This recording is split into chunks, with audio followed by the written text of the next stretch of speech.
Анау Қарауыл таудың бойынан төбесінен бері қарай отырған халыққа, бүкіл Қазақстан халқына осы тойменен барлығыңызды құттықтап, бұл тек қана қазақтың әр уақытта той дегенде делбезесін қоздыратын, той дегенде қойбастар домалайтын, ақ түйенің қарны жарынатын кез емес. Абайдың сөзін еске алып, Абайдың өсиетін есімізге алып ойланып, Абайдың айтқан арманына жету үшін қызмет етеміз деп ант беруіміз керек. Халқым, Абайдың айтқаны қазақ ел болам десе, қазақ болашаққа қарай бет бұрам десе, өзінің тәуелсіздігін сақтап қалам десе, арманына жетем десе, басы бір болу керек. Біріңмен қазақ, бірің дос, болмасаңыздың бәрі бос. Ең бірінші қағида осы, осыны естен шығармайық деп айтқым келеді.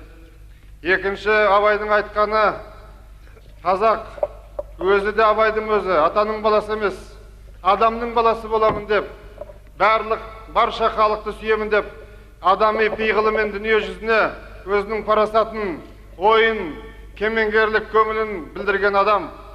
Сондықтан біз де Қазақстанда ел ішіндегі татулықты, ұлтаралық бірлікті, саяси ахуалдың тыныштығын ойлап, себебі бұл болмаса ештеңке болмайды. Тыныштық болса Қазақстанның, қазақ халқының алар биігі жақында, қолымызға алтын құс, бақыт құсы қонайын деп тұрған кез, тыныштық болса, бірлік болса, иншалла жетеміз оғанда.